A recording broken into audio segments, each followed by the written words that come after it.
আসসালামু আলাইকুম। সংবাদে আপনাদের সবাইকে স্বাগত জানাচ্ছি। আমি ফিরোজ তোহা। শুরুতেই সংবাদ শিরোনাম। বাংলাদেশের সর্বশেষ গুরুত্বপূর্ণ আপডেট সংবাদে আপনাকে স্বাগত। শুরুতেই সংবাদ শিরোনাম, পরে বিস্তারিত।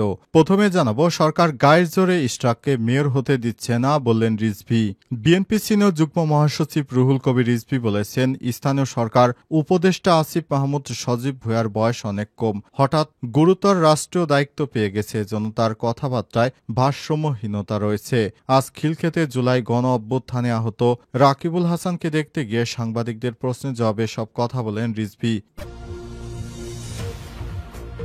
জানাবো, বাণিজ্যিক চাপের কাছে মাথা নত করবে না ইরান, বললেন মাসুদ পেজেশকিয়ান। ইরানের প্রেসিডেন্ট মাসুদ পেজেশকিয়ান বলেছেন, ইরান কখনোই যুক্তরাষ্ট্রের চাপের কাছে নতি স্বীকার করবে না। ইহুদিবাদী ইসরায়েল এবং যুক্তরাষ্ট্র যতই চাপ প্রয়োগ করুক, ইরান তার কর্মসূচি থেকে এক পাও পিছপা হবে না। তিনি যুক্তরাষ্ট্র ও ইহুদিবাদী ইসরায়েলকে কঠোর হুঁশিয়ারি দিয়েছেন। এরপর জানাবো, জাতিসংঘের সতর্কবার্তা, পরবর্তী ৪৮ ঘণ্টায় গাজায় মারা যেতে পারে ১৪,০০০ নিরীহ শিশু। গাজায় দুর্যোগপূর্ণ মানবিক পরিস্থিতির মধ্যে জাতিসংঘ সতর্ক করেছে যে আগামী ৪৮ ঘণ্টায় পর্যাপ্ত ত্রাণ না পৌঁছালে ১৪,০০০ শিশু মৃত্যুর মুখে পড়তে পারে। আজ ব্রিটেনের বিবিসি রেডিও ৪-এর এক সাক্ষাৎকারে জাতিসংঘের মানবিক সহায়তা প্রধান টম ফ্লেচার বলেছেন, ইসরায়েল যে পরিমাণ ত্রাণ ঢুকতে দিচ্ছে তা পর্যাপ্ত নয়। এদিকে ইসরায়েলি পণ্য বয়কট করছে যুক্তরাজ্যের বৃহৎ খুচরা বিক্রয় প্রতিষ্ঠান। ফিলিস্তিনের অবরুদ্ধ গাজা উপত্যকায় চলমান নৃশংস হত্যাযজ্ঞের কারণে যুক্তরাজ্যের সবচেয়ে বড় সুপারমার্কেট ব্র্যান্ড কো অপ শীঘ্রই দখলদার ইসরায়েলের সব ধরনের পণ্য বয়কটের সিদ্ধান্ত নিয়েছে। যদি এই সিদ্ধান্ত বাস্তবায়ন হয়, তাহলে এটি হবে যুক্তরাজ্যে প্রথম কোনো খুচরা বিক্রয় প্রতিষ্ঠান যারা ইসরায়েলের সব পণ্য বয়কট করছে। খবর দ্য মিডল ইস্ট টাইমসের। জানাবো, ভারতীয় বিভিন্ন সংস্থার বিরুদ্ধে যুক্তরাষ্ট্রের ভিসা নিষেধাজ্ঞা। ভারতীয় যেসব ভ্রমণ সংস্থা সচেতনভাবে অবৈধ অভিবাসন সহায়তা করছে, সেসব সংস্থার মালিক ও কর্মকর্তা কর্মচারীদের বিরুদ্ধে ভিসা নিষেধাজ্ঞা আরোপ করেছে মার্কিন যুক্তরাষ্ট্র। আজ মার্কিন পররাষ্ট্র দপ্তরের এক বিবৃতিতেই তথ্য নিশ্চিত করা হয়েছে। খবর ইন্ডিয়া টুডের। প্রিয় দর্শক, এতক্ষণ শুনছিলেন সংবাদ শিরোনাম, এবারে বিস্তারিত। তবে তার আগে বন্ধুরা, অনুরোধ থাকবে এই সংবাদটিতে একটি লাইক দিন। এই চ্যানেলে আপনি নতুন হয়ে থাকলে আমাদের সংবাদটি দেখতে দেখতে চ্যানেলটি সাবস্ক্রাইব করে রাখুন। কমেন্ট করে বন্ধুরা আপনার মূল্যবান মতামত জানিয়ে দিন আপনি বিশ্বের কোন দেশ থেকে বা বাংলাদেশের কোন স্থান থেকে আমাদের সংবাদটি দেখছেন এবং শুনছেন। আর বন্ধুরা, গাজা যুদ্ধে আপনি যদি নিরীহ ফিলিস্তিনিদের ভালোবেসে থাকেন, কমেন্টে ইয়েস লিখে বিশ্ববাসীকে জানিয়ে দিন। সংবাদটি আপনার সোশ্যাল মিডিয়া ফেসবুকে বন্ধুদের মাঝেও শেয়ার করে দিন। এবারে বিস্তারিত। সরকার গায়ের জোরে ইশরাককে মেয়র হতে দিচ্ছে না, বললেন রিজভী। বিএনপি সিনিয়র যুগ্ম মহাসচিব রুহুল কবির রিজভী বলেছেন, স্থানীয় সরকার উপদেষ্টা আসিফ মাহমুদ সজীব ভুঁইয়ার বয়স অনেক কম, হঠাৎ গুরুতর রাষ্ট্রীয় দায়িত্ব পেয়ে গেছে, জনতার কথাবার্তায় ভারসাম্যহীনতা রয়েছে।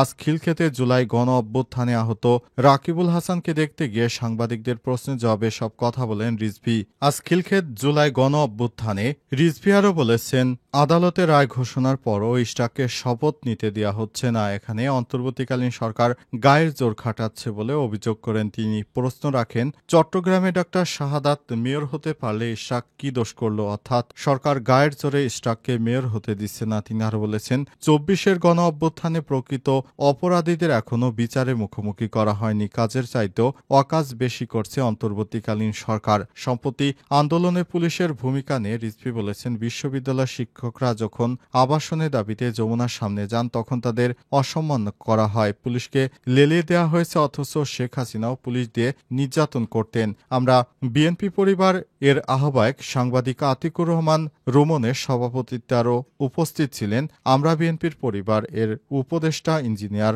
আশরাফ উদ্দিন বকুল, মোহাম্মদ আবুল কাশেম, ইঞ্জিনিয়ার মোস্তফাই জামান সেলিম, আমরা বিএনপি পরিবারের সদস্য সচিব কৃষিবিদ মোকসেদুল মমিন মিঠুন, সদস্য মাসুদ রানা লিটন, মোস্তাকিম বিল্লাহ, ফরহাদ আলী সজীব, সাদাত হোসেনের সময় আহত রাকিবুল হাসানের শরীরের খোঁজখবর নেন বিএনপির পরিবার। এর প্রতিনিধি দলটি রাকিবুল এর মায়ের সঙ্গে কথা বলেছেন। তারা বিএনপির ভারপ্রাপ্ত চেয়ারম্যান তারেক রহমানের শুভেচ্ছা ও সহমর্মিতা বার্তা পৌঁছে দেয়া এবং যে কোনো প্রয়োজনে রাকিবুল হাসানের পাশে থাকার প্রত্যয় ব্যক্ত করেন নেতারা।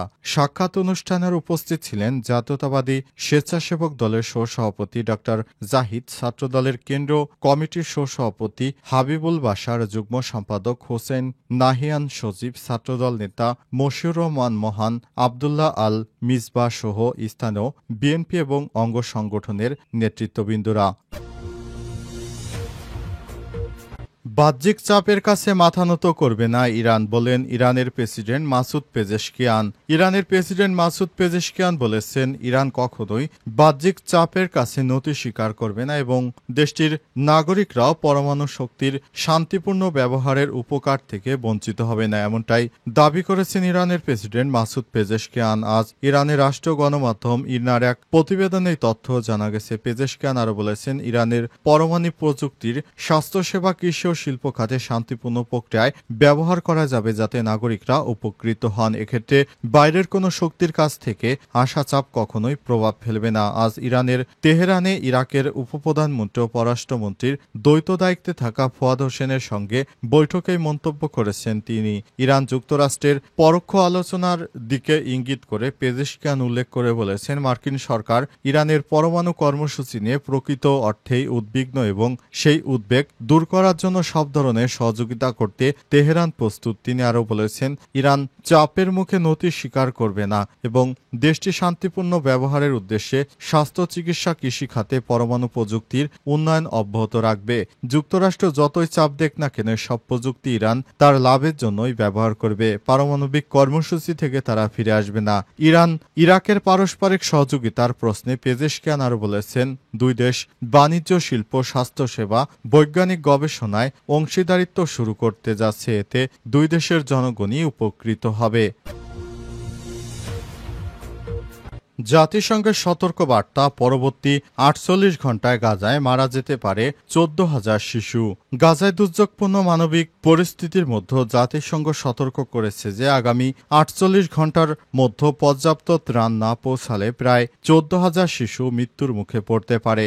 ব্রিটেনের BBC রেডিও 4-এ দেয়া এক সাক্ষাৎকারে জাতিসংঘের মানবিক সহায়তা প্রধান টম ক্রেচার বলেছেন, ইসরায়েল যে পরিমাণ ত্রাণ ঢুকতে দিচ্ছে তা অত্যন্ত অপ্রতুল এবং গাজায় চলমান দুর্ভিক্ষ মোকাবেলায় এটা যথেষ্ট নয়। প্রায় ৮৩ দিন পর গাজায় মাত্র ৫ ট্রাক ত্রাণ ঢুকতে দিয়েছে ইসরায়েলি বাহিনী। এ অবস্থায় গাজায় এত মানুষের ২৪ লক্ষ মানুষের জন্য মাত্র ৫ ট্রাক ত্রাণ, এটি হচ্ছে তামাশা ছাড়ার কিছুই নয়। এত মানুষের এত সীমিত পরিমাণ ত্রাণ দিয়ে তাদের কোনো চাহিদাই পূরণ হবে না, বরং আরও তাদের মধ্যে এখন থেকে অনেক বেশি ক্ষুধা আরও বেড়ে যাবে। কারণ দীর্ঘদিন ধরে মানুষ না খেতে পেরে এখন যে খাবার পাচ্ছে তাতে করে তাদের কোনোভাবেই জীবন চলার মতো কোনো প্রয়োজনীয় খাদ্য নেই। সেখানে এ অবস্থা যদি চলতে থাকে তাহলে নিরীহ ফিলিস্তিনিরা সেখানে আরও দলে দলে মারা যাবে। কিন্তু ইহুদিবাদী ইসরায়েলের প্রধানমন্ত্রী কট্টরপন্থী নেতানিয়াহু তিনি এই হামলা চালানোর যে নির্দেশ দিয়েছেন সেটি এখনো অব্যাহত রেখেছে। তাহলে সাধারণ মানুষ সেখানে বাঁচবে কিভাবে? তাই নতুন করে আমেরিকার দেশসহ ইউরোপের ৩ দেশ ইসরায়েলকে কঠোর বার্তা দিয়েছে, যদি পর্যাপ্ত ত্রাণ প্রবেশ করতে দেয়া না হয় তাহলে সব ধরনের সম্পর্ক ইসরায়েলের সাথে ছিন্ন করবে এবং ইসরায়েলের বিরুদ্ধে সামরিক ব্যবস্থা গ্রহণ করবে এই শক্তিশালী ৩ রাষ্ট্র। এর মধ্যে অন্যতম শক্তিধর রাষ্ট্র হচ্ছে রাশিয়া। তারা সরাসরি দখলদার ইসরায়েলকে হুমকি দিয়ে বলেছে গাজায় পর্যাপ্ত ত্রাণ ঢুকতে দিতে হবে, তা না হলে তারা নেতানিয়াহুর বিরুদ্ধে প্রয়োজনীয় পদক্ষেপ নেবে। ইসরায়েলি পণ্য বয়কট করছে যুক্তরাজ্যের বৃহৎ খুচরা বিক্রয় প্রতিষ্ঠান। ফিলিস্তিনে অবরুদ্ধ গাজা উপত্যকায় চলমান নৃশংস হত্যাযজ্ঞের কারণে যুক্তরাজ্যের সবথেকে বড় সুপার ব্র্যান্ড কো-অপ শীঘ্রই দখলদার ইসরায়েলের সব ধরনের পণ্য বয়কটের সিদ্ধান্ত নিয়েছে। যদি এই সিদ্ধান্ত বাস্তবায়ন হয় তাহলে এটি হবে যুক্তরাজ্যের প্রথম কোনো খুচরা বিক্রেতা প্রতিষ্ঠান যারা ইসরায়েলের সব পণ্য বয়কট করছে। খবর মিডল ইস্ট মনিটরের। গত শনিবার আপের বার্ষিক সভায় প্রস্তাবটি বিপুল সমর্থন পায়। প্রতিষ্ঠানটির ৭৩% কর্মী এই প্রস্তাবের পক্ষে ভোট দেন। এতে বোর্ডকে ইসরায়েলের সঙ্গে সব ধরনের বাণিজ্য বন্ধ করার মাধ্যমে নৈতিক সাহস ও নেতৃত্ব প্রদর্শনের আহ্বান জানানো হয়। সদস্যদের ভাষায় এটি গাজার উপর ইসরায়েলের ধ্বংসযজ্ঞ এর বিরুদ্ধে একটি জবাবদিহিমূলক পদক্ষেপ। প্রস্তাবটি বাধ্যতামূলক না হলেও প্রতিষ্ঠানটির এক মুখপাত্র জানান, আমার প্রতিনিয়ত আমাদের নীতিমালাগুলো পর্যালোচনা করি। এটা আমরা সব সময় করে থাকি যাতে আমাদের সদস্যদের মূল্যবোধ, নীতিমালা এবং দৃষ্টিভঙ্গির সঠিক প্রতিফলন ঘটে। চলতি গ্রীষ্মের শেষ দিকে এই পর্যালোচনা শেষ হওয়ার কথা রয়েছে। এরপরই কো-অপ তাদের দোকান থেকে ইসরায়েলি পণ্য ফেলে দেবে। এই প্রস্তাবের পক্ষে কাজ করছে প্যালেস্টাইন সলিডারি ক্যাম্পেইন পিএসসি নামের একটি সংগঠন। ভোটের ফলাফলকে তারা ফিলিস্তিনের প্রতি ব্যাপক জনসমর্থনের প্রতিফলন হিসেবে স্বাগত জানিয়েছে। এখন থেকে তারা দখলদার ইসরায়েলের কোনো পণ্য বিক্রি করবে না, বরং তাদের স্টকে যে মালামাল আছে সেগুলো তারা ফেলে দেওয়ার সিদ্ধান্ত নিয়েছে।